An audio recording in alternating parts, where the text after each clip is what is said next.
Hello and welcome to CoreTV News on the hour. I am Omotayo Alo. The All Progressive Congress APC governorship candidate at the Kogi state election, late Abubakar Audu, who died on Sunday, has been buried today in his hometown, Ogbonicha, in Ofu local government area of the state. His residence was flooded with Deputy Biodun Falike, dignitaries and sympathizers who came to express condolence with his family.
After the confirmation of Abubakar Audu's death by the state government, our correspondent Rashid was on the street of Lokoja to fill the polls of residents on the South development. This popular street in Lokoja is always a beehive of activity, but the fact that it's just an election weekend, coupled to the fact that it's a Sunday, and now that it's just having the news of the death of Abubakar Audu, the All Progressives Congress candidate, the streets, which is always bubbling, is now at its low ebb. People who are discussing in hushed tones the death or the rumored death of Abubakar Audu, which is now being confirmed by the state government, could not hide their shock and surprise at such a mirage and mysterious death, which would take away Abubakar Audu at this point when he is coasting to victory in this election. And to the man on the street, it may be one thing that may not fix in a quick while. I have my friend here who is ready to share his experience over the death of Abubakar Audu. Aboki, how are you? Fine, sir. When you hear the death of Abubakar Audu, how you feel? Like just my brother called tell me say Abubakar don't die. That thing they pay me. Like I did come ask you what did he hear? You say you did hear and they fear that thing. That thing they pay me way. And since if in Africa self, I know they hear that from my district. In fact, it's very sad and embarrassing. We pray may Almighty Allah grant him eternal rest. And may the Almighty Allah who have rescued us and later lead to death bring someone that to rescue Kogi, but not PDP any longer. It's still an election weekend where political intrigues and intricacies are still on. But here is creating another lacuna or creating another issue, as this is just coming up in the democratic polity of this country. How this will play out, only time will tell. Rashid for TV News, Lokoja. Legal practitioners have been making comments over how the country would proceed with the Kogi state governorship election following the death of the All Progressive Congress APC governorship candidate.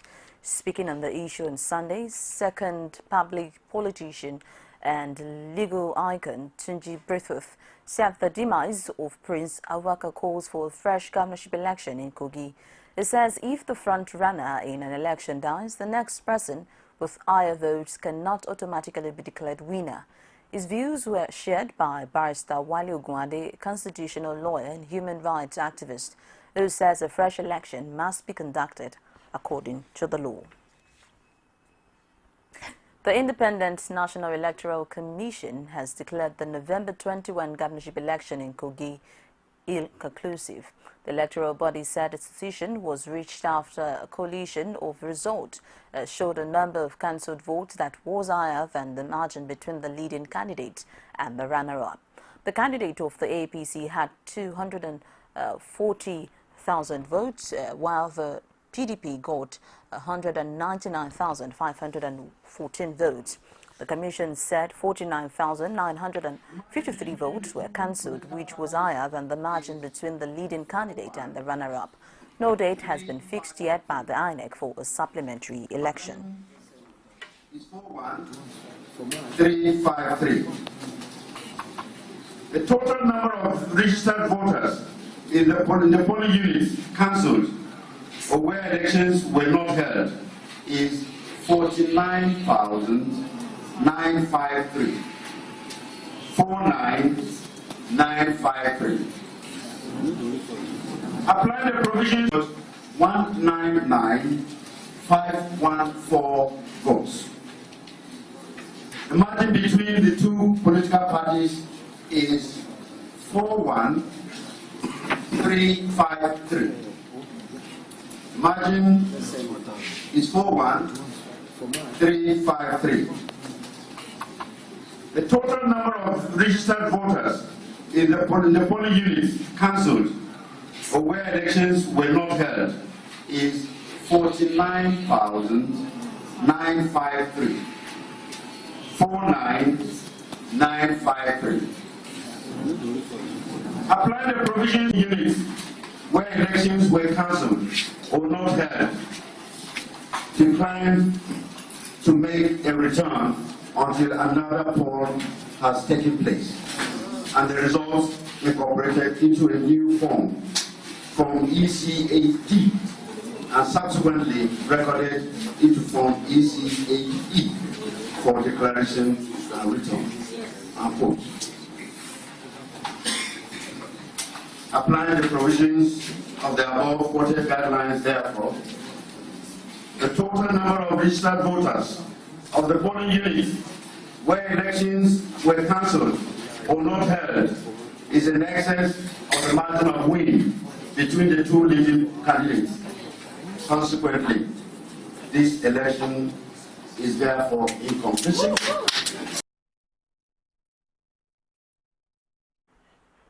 Senator representing Kogi West Senatorial District, Dino Melai, has described INEC's declaration of the Kogi governorship election inconclusive as delayed victory for the All Progressive Congress, while members of the People's Democratic Party and other party hailed the outcome of the election.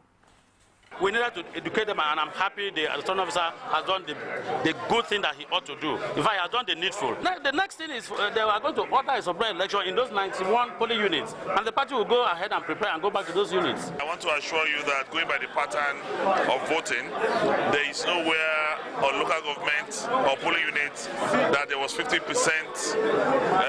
compliance with the eligible voters. So it's victory delayed.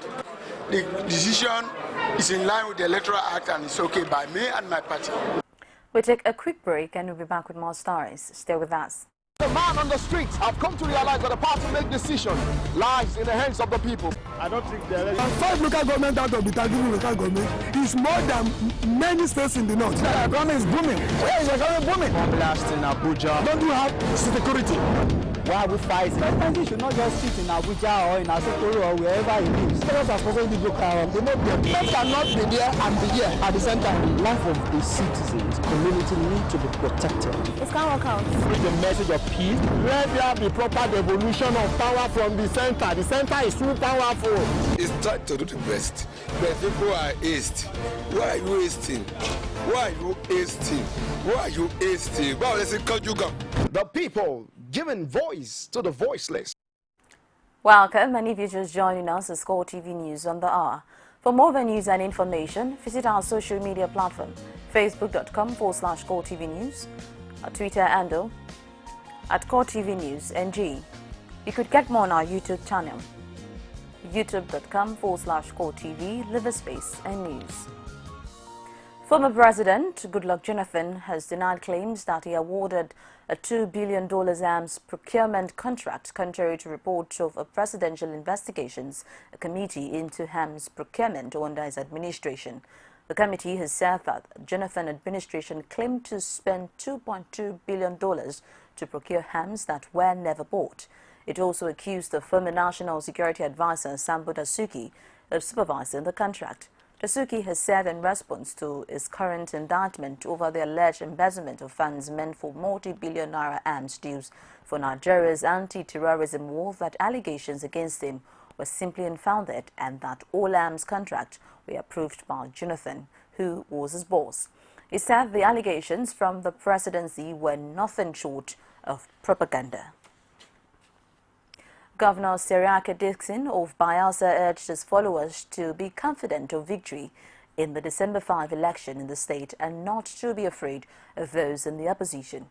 Dixon spoke during his campaign rally in Amasoma, the southern Ijaw local government area of the state. He affirms that there is no room for other parties in the state, especially in the forthcoming governorship election. Dixon told the party faithful that with their support, the PDP would come out victorious in the election. The Nigerian Labour Congress has said that the recent declaration by the Nigerian Governors Forum that it could no longer sustain the 18,000 naira minimum wage was a declaration of war on Nigerian workers. The NLC President Ayuba Waba said in a statement on Sunday that the Congress would mobilize workers against the attempt by the NGF to reverse the minimum wage. The NGF chairman, Governor Abdulaziz Yari of Adamawa State, has said after a meeting of the forum that the minimum wage was imposed on the governors when the price of oil was $126 in the international market, as against the prevailing $41. He said the minimum wage came into being in 2011 after 2 years agitation by the labor movement and negotiations. The NLC expressed shock over Yari's statement that the 18,000 naira national minimum wage promulgated into law in 2011 was no longer sustainable because of the fall in the price of crude oil. Activist Nnamdi Kanu has appeared in court to face charges of treasonable felony. He was brought before an Abuja magistrate court by the Department of State Service. Kanu, who was the director of the band Radio Biafra, arrived in the court today at about 10:30 a.m. amidst heavy security. More details in our subsequent bulletin. We take another break and we'll be back with more stories. Stay with us. You can now watch CoreTV News live from anywhere in the world on our website www.coretvnews.com. Click on Live TV on our website and watch us live. And welcome to CoreTV Primetime Days. To follow us on Twitter, click on Twitter icon on our website. On Facebook, click on the Facebook and YouTube to see all our previous news production. You can also watch us live on YouTube. Click CoreTV, leave a space, then News. CoreTV News, our 24-hour news station. Welcome. And on the foreign scene, Mali's president has questioned claims that Al-Murab town, an Al-Qaeda-linked group, was responsible for last week's assault in a luxury hotel in the capital, Bamako. Addressing journalists, President Ibrahim Boubacar Keïta said despite early speculation, his intelligence suggests that another group, the Masina Liberation Front, was responsible for it. It would be recalled that members claiming to be part of Al-Mabaratan quickly claimed responsibility for the attack, saying it carried it out in coordination with Imarata al-Sara group and Al-Qaeda in the Islamic Maghreb. The November 20 assault on Radisson Blu Hotel in the latest in a series of deadly raids this year on prominent target in Mali, which has battled various armed groups based in its desert north for years. Belgian security forces have arrested 16 suspects believed to have ties to the deadly attacks in Paris. Police carried out multiple raids across the country, targeting 19 locations overnight in the capital, Brussels, and in the city of Charleroi, 75 kilometers to the south. The federal prosecutor, Eric Van Der Sept, said an investigative judge will decide their further detention. However, a Belgian national, Saleh Abdussalam, believed to have been involved in the November 13 attacks in the French capital and currently in Aden in the Brussels area, was not arrested in the operation. Conservative opposition candidate Mauricio Macri has won Argentina's presidential election, ending 12 years of leftist rule. Argentina's election body said Macri had 53% of votes and Soli had 47% with returns in from 3/4 of polling stations. Addressing supporters after ruling party candidate Daniel Scioli conceded defeat, Macri promised that a marvelous new era was starting for the country. Macri's win ends a political era dominated by Cristina Fernandez de Kirchner and a late husband, Néstor Kirchner. And it's a wrap on CoreTV News at this hour. Thank you so very much for joining us. My name is Omotayo.